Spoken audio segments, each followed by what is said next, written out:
আর বিএনপির ক্ষেত্র থেকে তোমার কাছে আশ্রয় চাই। সংগ্রামী ভাইরা, 24-এর গণ অভ্যুত্থান হয়েছিল জালেমের বিরুদ্ধে, মজলুমের। তাদের বিরুদ্ধে, জালেমের বিরুদ্ধে মজলুমের বিদ্রোহ হয়েছিল। জালেম পালিয়ে গেছে। আর এবারের নির্বাচন হবে চোরের বিরুদ্ধে গৃহস্থর উত্থান। গৃহস্থ কারা? দেশের জনগণ। চোর কারা? যারা দেশের সম্পদ লুট করে। এই চোরের দল 3 প্রকারে চুরি করে। কর্মীরা চাঁদা তোলে, নেতারা ব্যাংক লুট করে, আর ক্ষমতায় গেলে দেশের সম্পদ বিদেশে পাচার করে।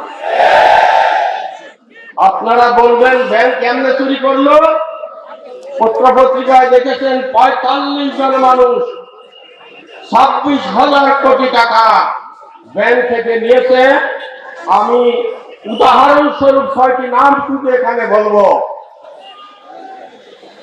আসলাম চৌধুরী, চট্টগ্রাম 4, 1700 কোটি টাকা। কত টাকা? 1700 কোটি টাকা। আব্দুল মুক্তাদির, সিলেট 1, 840 কোটি টাকা। রফিকুল ইসলাম, বগুড়া 3, 765 কোটি টাকা। আব্দুল আওয়াল মিন্টু, ফেনী 3, 294 কোটি টাকা। এম কায়ুম, যশোর 4, 138 কোটি টাকা। হাফিজ ইব্রাহিম, ভোলা 2, 109 কোটি টাকা। এইভাবে 45 জন লোক 26,000 কোটি টাকা নিয়েছে। আর ওই দলে 60% নমিনি, মানে 180 জন ঋণের দায়ে ঋণগ্রস্ত হয়ে আছে। আপনারা বলবেন আওয়ামী লীগের নেতারা, এই বিএনপির নেতারা আওয়ামী লীগের আমলে এত টাকা কেমনে পাইল? তাহলে এ কথা বোঝা যায়, যারা দিনে বিএনপি, রাতে আওয়ামী লীগ। ওই চোর আর ডাকাত রসুনের গোড়ায় একখানে। বুঝতে পারছেন ভাই? এদেরকে দিয়ে নাকি দেশ চালানো হবে। মানুষ কি মানে? মানুষ তো মানেই না। মানুষ না বলে দিছে। নেতা দেশে আসছিলেন একটা প্ল্যান নিয়ে নেতা দেশে আসলেন। আসে দেখে যে দাড়ি জুড়ি সব শেষ। এখন তারা বিরোধী দলের গায়ে হাত তুলছে, এমনকি আমার মা বোনদের গায়ে পর্যন্ত হাত তুলছে। লোকেরা বলে আপনাদের শক্তি থাকলে হাত ভাঙেন না কেন? ওরে ভাই, এই সমস্ত ওই বান্দর ব্যাংকের সাথে মারামারি করার অবস্থা নাই। তোমরা এখন সিকিমের প্লেয়ার, তোমাদের সাথে আমরা খেলি না। ভোটের পরে জনগণ তোমাদেরকে এমন ভাবে সাহায্য করবে, ওই যেমন গণভবন ছেড়ে ভারতের মাল ভারতে চলে গেছে, ওই রকম বিলেতি মাল বিলেতে চলে যাবে।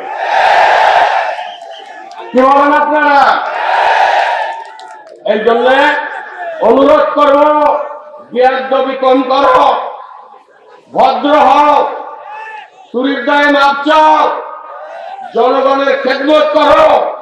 তাহলে দেশে থেকে জনগণের সেবা করার সুযোগ পাবে। রাষ্ট্র ক্ষমতার কথা আপাতত ভুলে যাও। সংগ্রামী ভাইরা, আমির জামাত বসা আছেন, নেতৃবৃন্দ বসা আছেন। কথা বাড়াইলে বেয়াদবি হবে। আমি কি কথা বুঝাইতে পারছি? বিএনপি কি মাঠে আছে, দেশে আছে? যুদ্ধ কাদের বিরুদ্ধে? চোরের বিরুদ্ধে। গ্রাম দেশে বলে না 10 দিন চোরের 1 দিন।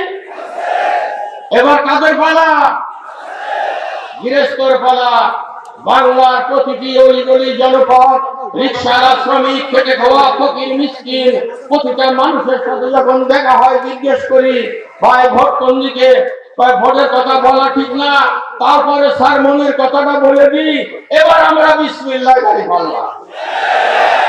ইনশাআল্লাহ দেশের মানুষ ঐক্যবদ্ধ হয়েছে।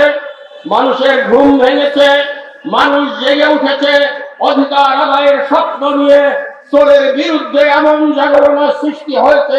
আগামী দিনের বাংলাদেশ হবে ইনসাফের বাংলাদেশ। খোদা হাফেজ। আসসালামু আলাইকুম।